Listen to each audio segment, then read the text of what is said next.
my channel. It's your girl, the Everyday Nigerian. Our last video, we had a get to know me introduction, what our channel is going to be about. Now we're going to go straight into today's topic. It's going to be about side hustles. Yes, side hustles. Now, what is a side hustle? A side hustle is an additional employment to an already paid job, meaning it could be a hobby, something you've always had a passion in, maybe since you were in high school, and you want to make some money off your hobby on the weekends. So give, for example, you work a 9 to 5 and you could bake for birthday parties or pastries for weddings, after parties, or you could even drive a taxi on the weekend. These are side hustle examples of side hustles. Now, the industries of side hustles, we have, like I said in my previous video, agriculture, we have retailing, we have manufacturing even. Now, in these industries, there are different types of products or services that can be rendered for these side hustles. So we're going to be talking about how to start a side hustle with just 50,000 Naira. You heard me right, 50,000. Now our topic for today is the Malam kiosk.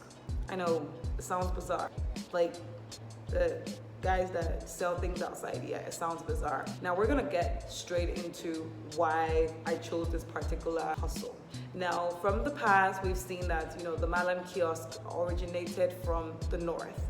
The northerners migrated to the west and have had this side hustles of, buying products in little quantities and just having them readily available to the average Nigerian who drives by their stand or walks by their stand. Unfortunately for Nigerians, we don't see the potential in this little kiosk wooden structures that they build, and they try to, sell little things like gala or coffee or even biscuits.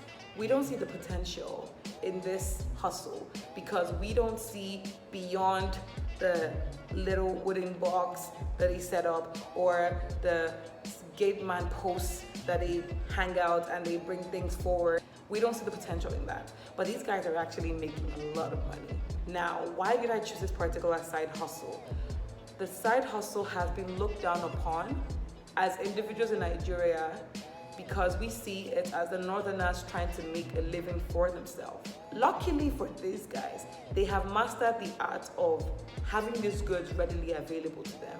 Number one, they start small. They start with a little box that, doesn't even have room for you to move around. Probably has shelves, maybe 3 or 4 shelves, and, has a stool there for them to sit down when they're tired. Yes, these are actually how they look. So it's very cost effective. It doesn't take as much money as you would expect to build one. They work harder.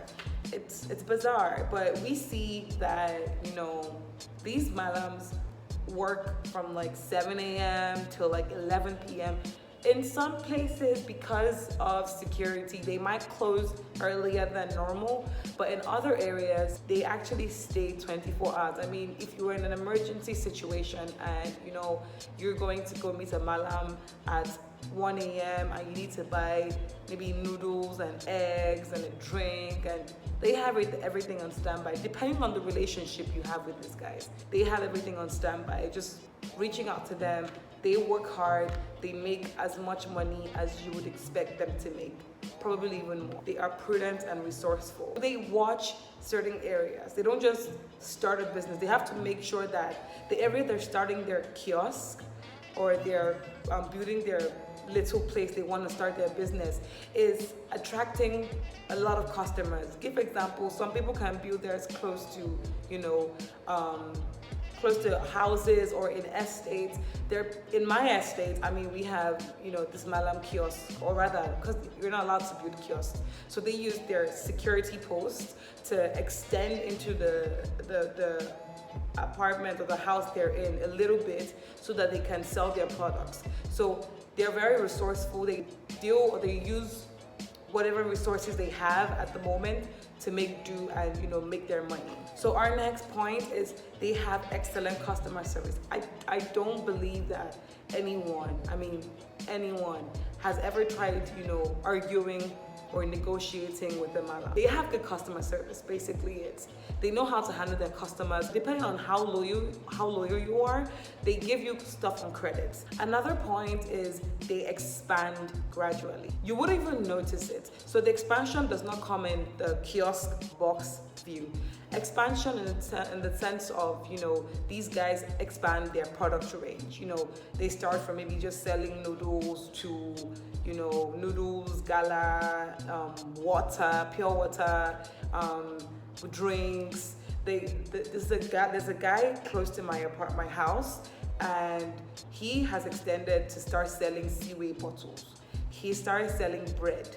He started selling, at some point, if you request for food, his wife has started to, cook noodles with eggs. That's all she does, is make readily made noodles with eggs, with fried eggs. So they extend in their product range and their services that they give to their clients. They don't have to, set up a huge restaurant just to make known.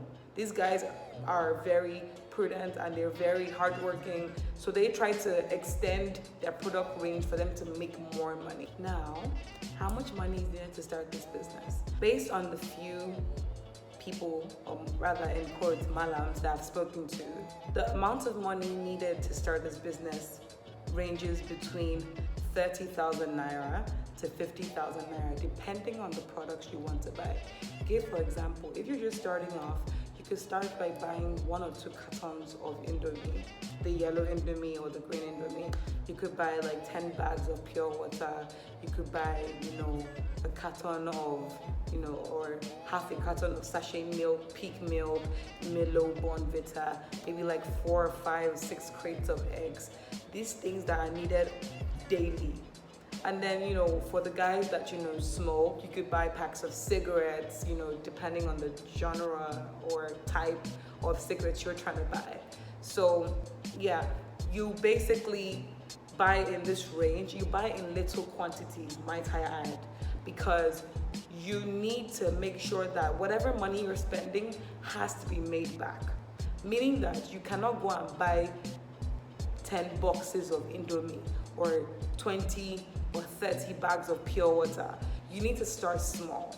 So first of all, you buy these amounts or buy this product in little quantities. Now, where can the goods be purchased? From my experience, when it comes to buying things at affordable prices, I usually refer people to the Balogun markets. That's the Okearing. For those of you that don't know, I can put the description down below or the link where you can Google and research on these types of markets. I particularly have been in this market.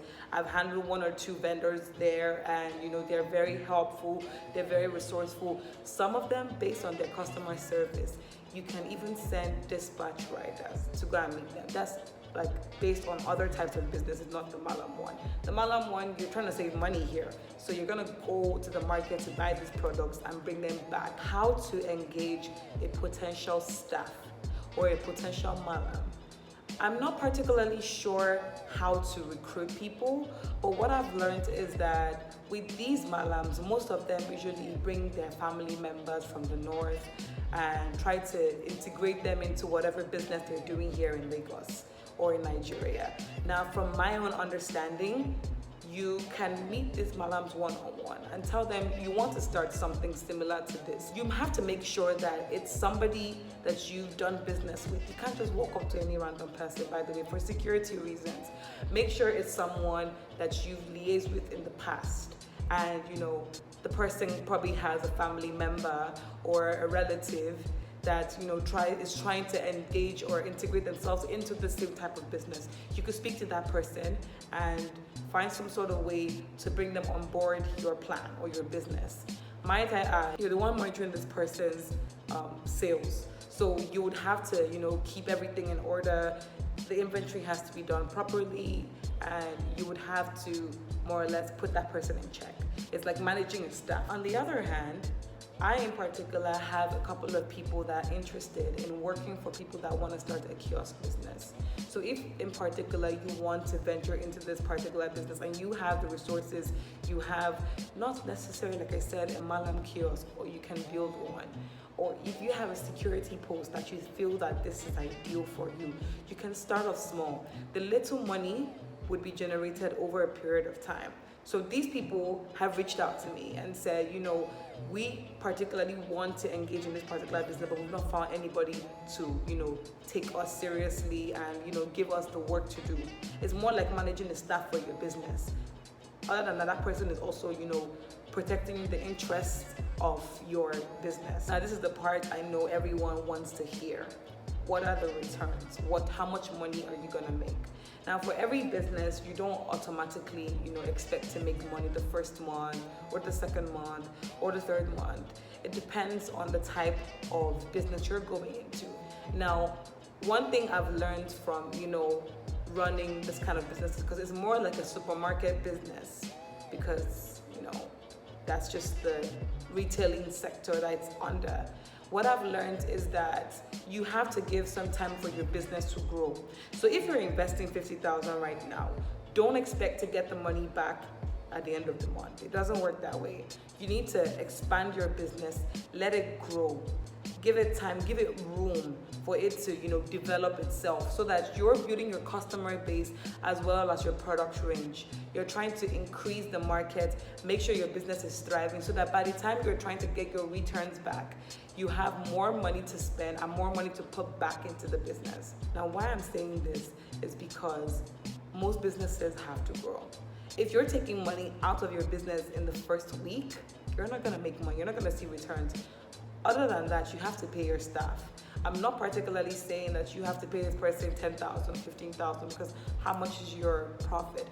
What I'm trying to say is, when engaging these people, you also have to find some sort of incentive to give them. For example, you want to employ someone to start a kiosk business in your house.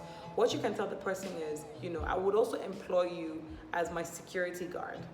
Or get people in the same building as you are and say, okay, well, same apartment complex as you are, and say, okay, you know what, this person wants to, keep guard of our place.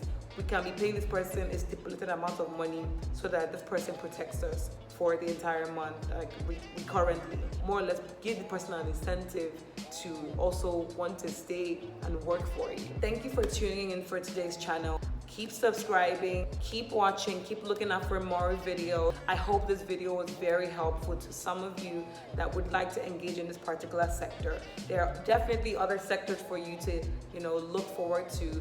This is just only one out of like a gazillion ideas, that I've brought to, share with everyone. And just keep watching. Bye for now.